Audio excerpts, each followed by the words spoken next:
ผลแห่งการรู้ลมหายใจเขาออกหรือภาษาบาลีว่าอานาปานสติ7 ระดับนี่มันเป็นตะเหตุเอาคืออย่างเด้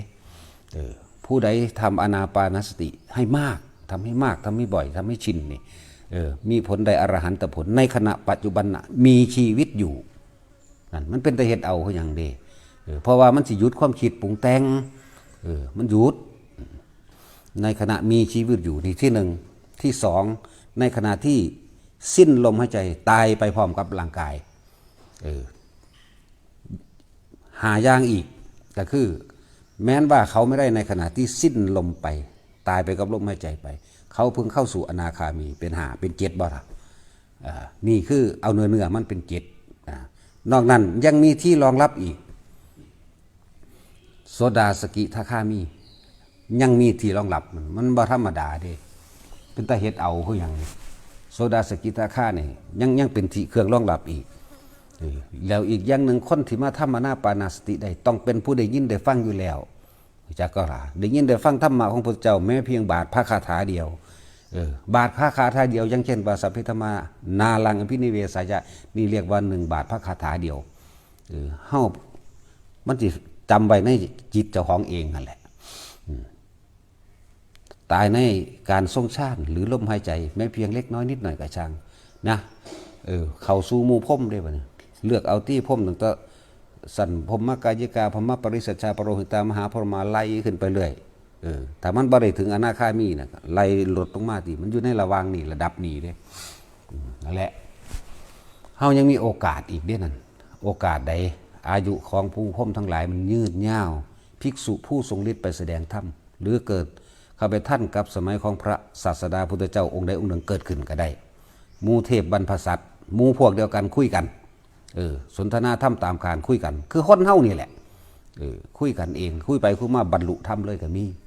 นั่นแหละได้โสดาสกิทาคามันถึงมีในหันนี่เป็นที่รองรับในขณะใดที่เฮารู้ลมเข้าลมออกศีลเกิดแล้วศีลเกิดเพราะว่ายังเกิดเพราะว่าไม่มีกิจคิดเห็นบ่นี่มันความคิดมันบ่ออกไปหาทำร้ายเบียดเบียนให้ผู้ใดผู้หนึ่งเสียชีวิตและทรัพย์สินตลอดทั้งคนและสัตว์นี่เลื่อนว่าศีลมันเกิดอยู่ในลมหายใจนี่แหละรู้ลมเข้ารู้ลมออกความปิติมันก็เกิดอยู่กลางหน้าผากนี่ศีลเกิดแล้วสมาธิเกิดยังเกิดแล้วจิตตั้งมั่นในความสงบแล้วเด่น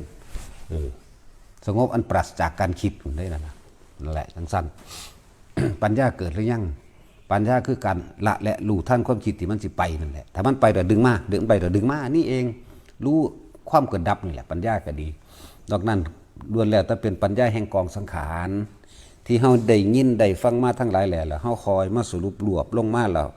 เพื่อให้เกิดแนวทางแห่งการปฏิบัติปัญญาเกิดเพราะได้ยินได้ฟังธรรมมาจากกัปปวัตตนสูตรอริยสัจสี่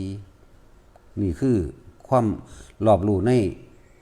เครื่องปรุงแต่งทั้งหลายไปในทางเกิดและไปในทางดับจากบ่ปฏิจจสมุปบาทสายเกิดปฏิจจสมุปบาทสายดับนี่ไหมนี่เป็นแค่ความรอบรู้ในกองสังขาร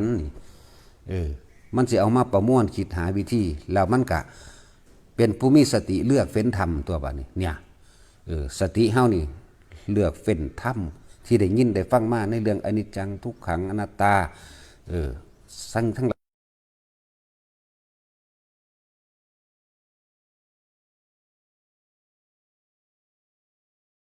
ก็เลือกเฟ้นธรรมตัวน่ะนี่สติสติเลือกเฟ้นธรรมแล้วธรรมวิจยะนั่นมันก็เลือกต่อกันไปนี่โพชฌงค์เจ็ดลายนี่องค์แห่งการบรรลุธรรมองค์แห่งการรู้ธรรมตัดสรู้ธรรมละอันนี้เมื่อเฮาเลือกเฟ้นธรรมดีแล้วกูจะเดินตามทางนี่เลยมรรคมีองค์8เนี่ยมันก็ไปของมันเองตัวนั่นแหละจังสั้นนี่ว่าปัญญาทั้งหลายแล้วนั่นเป็นปัญญาแค่ว่าเครื่องน้อมเข้าไปสู่การปฏิบัติของตัวเองเพิ่นก็เลยว่าสติสำคัญมากสติคือการระลึกนึกถึงขอบทขอธรรมขอนั่นขอนี่มาฝึกหัดตัวเองเมื่อเฮาได้หลักได้เกณฑ์แล้วล่ะเฮาก็เฮ็ดไปตามนี้นั่นนี่สตินึกได้แล้วเลือกเฟ้นธรรมดีแล้วนั่น ธรรมวิจยะนั่นละโพชังโคสติสังฆโตธรรมานังวิจโยตถาวิริยมปิติธรรมวิจยะเลือกเฟ้นธรรมได้แล้วกับประคองจิตไปนั่นแหละวิริยะประคองจิตไปเมื่อประคองจิตไปแล้วปัสสติย่อมเกิดจากบัดนี้อาการปิติเกิดมีความอิ่มเอิบใจซาบซ่านจิตก็เริ่มสงบเลื่อนว่า ปัสสัทธิสงบเย็นใจ เมื่อมีเกิดความสงบเย็นใจแล้วสมาธิแปลว่าจิตตั้งมั่นในความสงบอันเป็นอุเบกขาเกิดต่อกันเลยเด่นแล้วมันเป็นตะเฮ็ดเอาเขาอย่างเฮาก็เลยเลือกเป็นถ้ำดีแล้วเลือกเข้าสู่ลมหายใจรู้ลมเข้ารู้ลมออกยืนเดินนอนนั่งทำการทำงานกินข้าวได้ทุกอย่าง